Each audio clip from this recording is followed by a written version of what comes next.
진심으로 환영하고 축복합니다. 간증을 시작하기 전에 짧은 영상을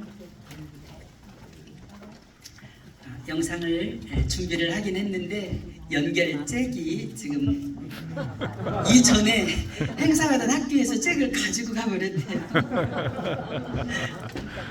양해해 주시기 바라고요. 저는 10년차 기도원으로 북전주 캠프 소속의 황우영 형제입니다. 다른 분들은 어떠하셨을지 몰라도 어느 날 갑자기 저에게 순서의 간증 시간이 있으니 간증을 준비하시라는 말씀이 들려왔습니다. 제가 어떻게 했을까요? 네, 바로 저는 절대 못합니다. 이렇게 말씀을 드렸더니 저는 말주변도 없고 대중 앞에서 이야기를 해본 적도 없고 지금도 사실 많이 떨립니다. 도저히 못하겠으니 저 좀 봐주시라고 말씀을 드렸습니다.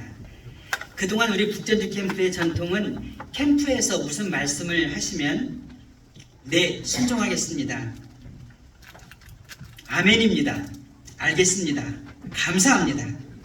선배님들께서는 이런 말씀들만 가지고 살아오셔서 제가 정말 못하겠습니다. 저 아시잖아요. 저 좀 빼주세요. 이렇게 말씀을 드려도 우리 캠프에서는 그냥 생소한 말이었습니다. 기도원이 되어 함께 사역을 하는 동안 주님께서는 제 마음 가운데 존경하고 사랑하는 선배님들의 신앙을 따르고 싶은 마음을 주셨습니다. 그래서 결국 순종하는 마음으로 네, 해보겠습니다 라고 순종하고 보니 제 마음이 오히려 부담에서 평안으로 바뀌게 되었습니다. 이제 저의 간증은 1부 나의 나른 것은 오직 하나님의 은혜였습니다. 2부 기도원으로 불러주심도 하나님의 은혜였습니다. 이렇게 진행하겠습니다. 1부 저는 모태신앙의 축복 속에 삼형제 중에 셋째로 태어났습니다. 생후 6개월째 소아마비를 앓게 되어 부모님께서는 제 건강을 찾아주시려고 정신적, 물질적, 헤아릴 수 없는 희생과 사랑을 쏟아 부어주셨습니다. 유년 시절과 중고교 시절에 친구들은 열심히 공부를 하는데 저는 공부를 안 하고 노는 데에 시간 가는 줄 모르고 보냈습니다. 자식을 위해서 새벽을 깨워 기도하시며 그토록 가르쳐 주시기 위해 고생하셨던 부모님의 은혜도 생각할 줄을 몰랐습니다. 17, 18세가 되면 그리 어린 나이가 아니었는데도 자신의 미래에 대한 꿈도 없이 철없는 학생 시절을 보낼 때였습니다. 저희 같은 학년 720명의 성적표 명단 중에서 제 이름은 뒤에서부터 찾아야 빨리 찾는 정도였습니다. 하루는 어머니께서 이렇게 공부해서 뭐가 되려고 그러느냐 하시며 종아리를 걷게 하시고 초달을 하셨습니다. 그리고는 눈물로 기도를 해주셨습니다. 아버지께서 하시던 사업의 어려움으로 대학 진학을 포기하고 철도청에 입사하셨던 저보다 7살 위인 큰형께서도 너는 다리도 불편한데 공부하고 살아야지 이제는 제발 공부 좀 열심히 해라 하고 처음으로 큰 꾸지람을 주셨습니다. 그때는 잘 몰랐습니다.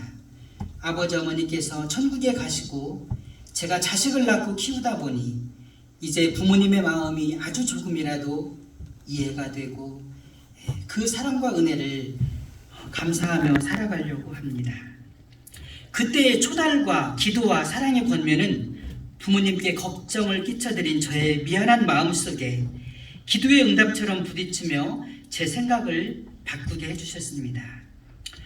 한 주간 학교 생활을 마치는 토요일 오후에는 교회의 성경 공부가 그렇게 좋아서 그 성경 공부 시간에 함께 했고 주일이면 예배드리는 시간이 저에게는 너무도 기쁘고 즐거웠습니다.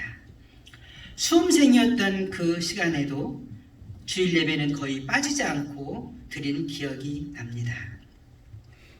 어머니의 눈물의 기도를 들으신 주님은 그렇게 공부를 안 했던 저를 긍휼히 여기시고 저를 약학대학으로 보내주셨습니다. 하나님의 은혜와 어머니의 기도가 없었다면 저는 지금 어디서 무엇을 하고 있을까 가끔 이런 생각을 합니다.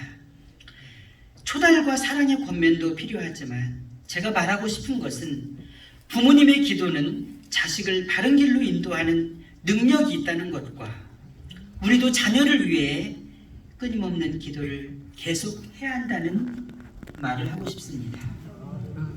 이제 그 아들이 사회인이 되었습니다. 부모님 입장에서는 자식이 자기 길을 갈 수 있을 때쯤이면 한시름 놓을 것 같은데도 이제는 또 결혼이 문제였습니다. 지금보다도 훨씬 더 심하게 제가 몸이 좀 불편했습니다. 지금은 3번의 수술을 걸친 후에 이렇게 이제 좀 걸을 수 있게 됐는데, 어머니는 또 기도를 하셨습니다. 어머니는 기도하면 늘 힘이 나시고 아무리 힘들어도 소망을 주시고 문제를 해결해 주시는 분이 하나님이심을 믿기에 또 저의 배우자를 위해서 기도하셨습니다. 어머니가 바쁘시니 하나님도 따라서 바쁘셨습니다. 저는 하나님의 섭리로 선교사가 꾸민 한 자매를 만나게 되었습니다.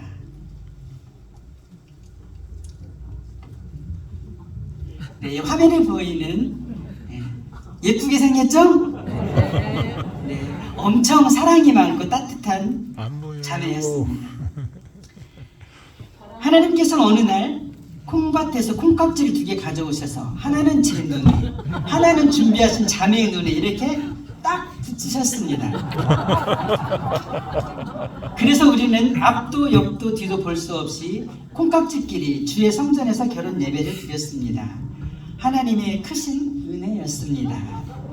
참고로 지금 보이는 사진이 결혼 30주년에 찍은 사진이 되겠습니다. 감사해서 하나님 말씀에 순종하며 살기로 작정했습니다. 그때 붙잡은 말씀은 창세기 1장 28절, 생육하고 번성하여 땅에 충만하라고 하신 말씀입니다.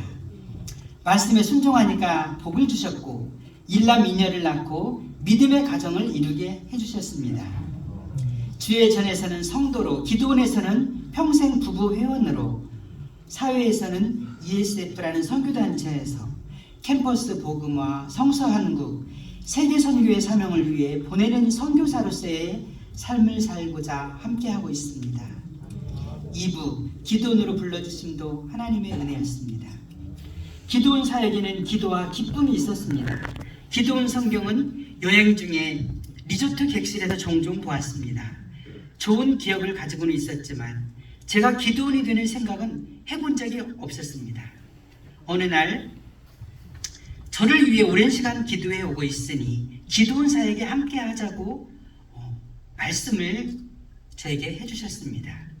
누군가가 오랜 시간 동안 저 같은 사람을 위해서 기도해 주셨다는 그 말씀이 제게는 너무 놀랍고 감사했습니다. 그때 저를 기도원으로 인도해 주신 분이 박상규 형제님이셨고 또 북전주 캠프의 여러 형제님들도 기도하신다는 말씀을 들었습니다. 여기 계시는 장로님이 바로 저를 위해서 그 오랜 시간 동안 기도해 주시고 또 기도원이 되어서 함께 이 좋은 사역에 함께 하자고 하는 말씀을 주셨을 때 저는 참 깊은 감동을 받았습니다. 성경 말씀을 제작하고 배부하며 교회를 순방하고 기도원 사역을 소개하는 일에 함께하는 회원이 된다는 것은 정말 귀한 일이었습니다. 2014년 9월 25일 저와 아내는 북전주 캠프 평생 회원으로 가입을 하고 캠프 회원님들로부터 많은 사랑과 축하를 받았습니다. 저희가 기도원 회원이 된 것은 오직 기도와 하나님의 은혜였습니다. 매주 화요일마다 정해진 시간에 함께 예배하며 기도를 드려왔던 주간 기도회와 원래회를 통해서 주 안에서 나눔과 친교의 시간은 우리를 사랑의 띠로 하나가 되게 하셨습니다. 기쁨으로 성경을 배부하기도 하고 교회 순방을 다니기도 하였습니다. 이른 아침에 주간 기도회를 마치고 학교 앞에서 등교하는 학생들을 주님의 마음으로 환영하며 성경을 손에 들고 이 소중한 학생들이 예수님을 영접하기를 마음으로 기도했던 시간들이 있었습니다. 성경 배부하는 날 갑작스러운 사정으로 인원이 부족할 때에도 생각지 않은 믿음의 사람들을 오게 하셔서 이를 행하시는 주님의 도우심도 기억이 납니다. 모든 것은 주님이 하셨고 주님의 은혜였습니다.